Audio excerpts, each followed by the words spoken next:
1, 2, 3, let's go!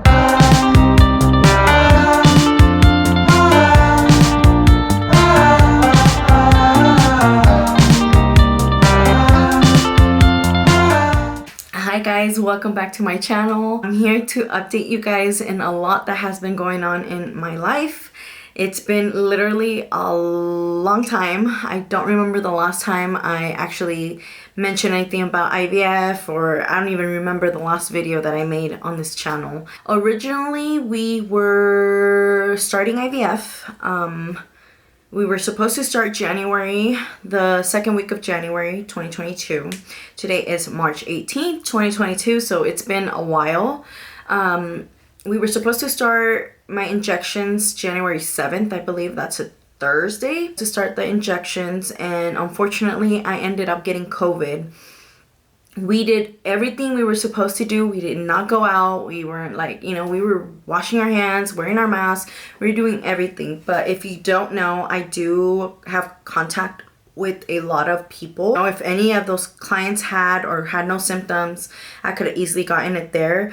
Obviously, I could have easily gotten it in a grocery store. I could have easily gotten it in the pumping gas, Someone could have sneezed and I could have walked through it and not even noticed that, someone sneezed. So I'm not blaming anyone. Everything happens for a reason. Originally, they had given me a choice of either starting January or starting in March. So the only difference was January was going to be with a different doctor and March was going to be with my regular doctor. Me and my husband talked about it, and he's like, this is your decision, whatever makes you feel comfortable. If you're more comfortable with him, or if you don't mind doing it with someone else, then that's on you. So I ended up not waiting. We ended up choosing January. We got scheduled for that, and I did do my ultrasound at the beginning of the week to kind of clear from any cysts or anything that can stop or kind of mess up our journey. So everything was clear and it was a go. I ended up he told me the date that I was supposed to start my injections. I had every intention of starting that week. Well, Monday comes around, I end up feeling a really scratchy throat, and I haven't gotten sick in years. It's been years since I haven't gotten sick. So it was weird. I knew right away. I was like, this is COVID. From what the symptoms were, it was right away. The new strand, the Omicron, I think that's what it was called. I don't know. Ended up starting with a scratchy throat. The second day, my ears started to hurt so bad, like an ear infection, but on both. So that was the moment where I tested at home with one of the home tests, and it came back negative. So I was like, okay, maybe I tested too early. My husband thought it was just allergies, but the way I was feeling, it didn't feel like allergies. So I ended up waiting 2 more days. So that was on Monday. I ended up waiting. I told him, I was like, I'm gonna wait until Wednesday night, since I was supposed to start my injections on Thursday, and I was supposed to get tested that morning on Thursday. So I was like, I'll test Wednesday night, make sure if it's negative still, then it's probably just a cold, because regular colds are still around. So I ended up testing Wednesday, and it came back bright as red, so it was positive. I ended up calling my husband. So he's like, okay, I'm gonna go ahead and tell work that, obviously I was exposed. So they sent him home right away. He ended up testing negative. So we just kind of waited off. So we ended up sleeping in the same bedroom. We ended up just being together the whole time. He never got it. So he ended up testing 3 or 4 times because his work was requiring him to test, kind of waiting for him to get a positive, but he never did. So thankfully, we're both fully vaccinated, so I don't think it hit me hard. I was only sick for 6 days, and it was just a really mild cold. After my 6th day, they told me that I was supposed to call them if my husband didn't test positive, to count 24 days after my last symptom. I called them back, and they told me that they were actually fully booked until April. that they would give me a call back, that I was on the list of getting, I guess, reassigned to whatever schedule they're in. So I waited. I ended up calling them back because they were taking forever. And I was like, I was just making sure, like, what's going on, like, you know, because it's been so long. So they ended up calling me and telling me that they had April 20th as a egg retrieval date. So I was obviously going to start before that with the injections, the ultrasounds, and all that.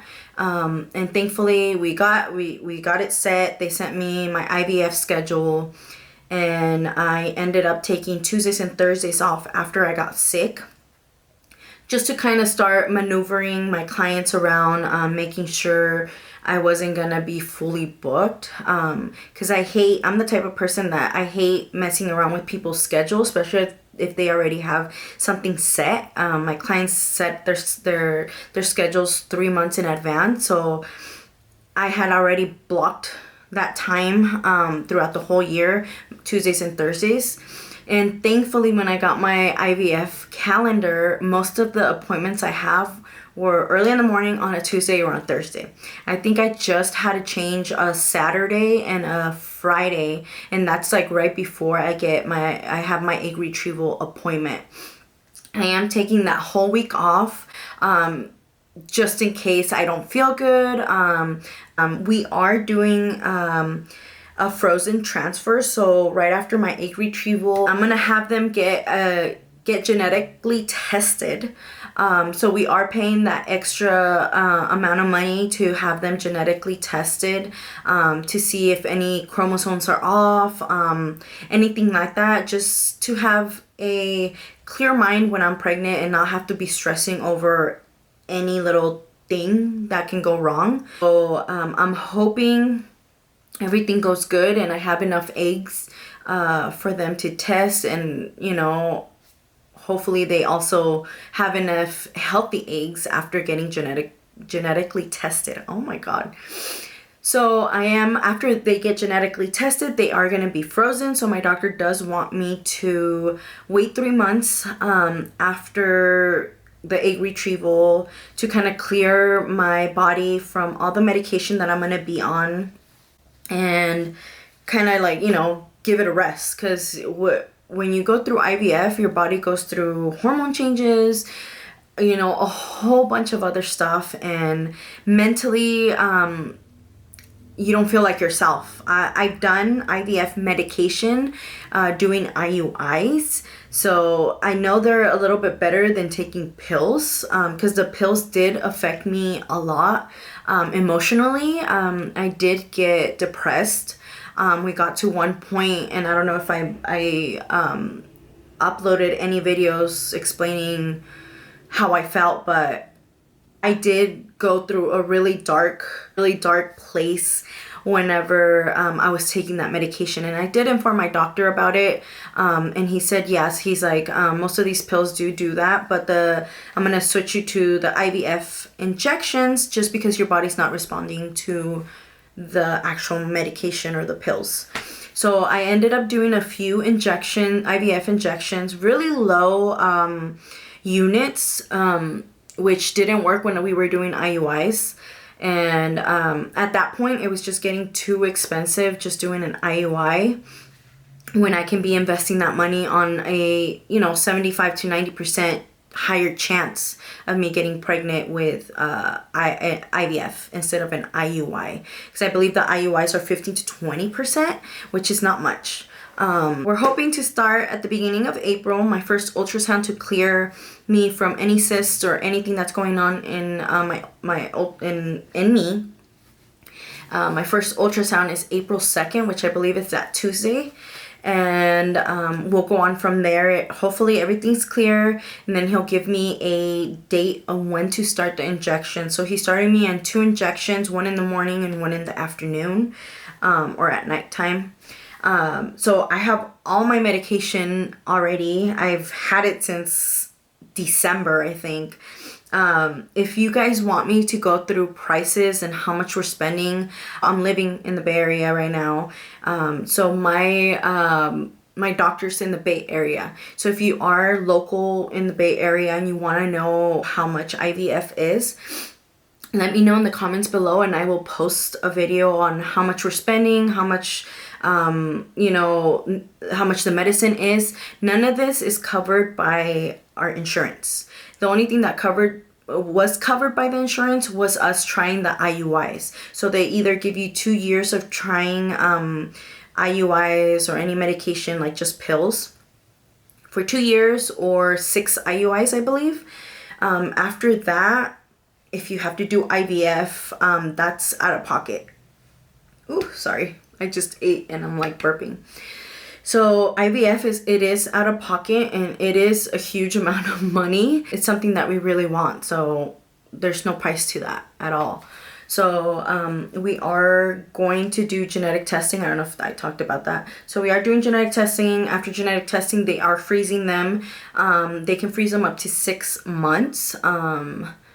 After that, they have to go to a different lab, and that's an extra amount of money every year to keep them safe if we don't want to necessarily do it or get pregnant within that year. Which, so the doctor definitely wants me to wait 3 months after that. After that, he's like, whenever you guys want, you let me know, pay the rest of the money, and then we start with injections again. I think we might start with injections to kind of prepare my body. He does have me on prenatals, Q10 or something like that, CQ something 10, and vitamin D, I believe. So those are the ones that I've been taking, and I've been taking them since like November. So I've been on prenatals for months and months. I've been on vitamin D for months. I've been on that Q10. I think I've gone through 2 bottles already. So yeah, I'm just literally getting prepared because it's literally around the corner. I think it'll hit me once I start doing the injections, because yeah, as you know, I hate doing injections. Yeah, I just kind of wanted to give you guys an update of what is going on. Stay tuned for what is to come, and crossing my fingers that this time we won't have to move it a little bit further. So yeah, so just keep tuned, and I will keep you guys updated. Bye.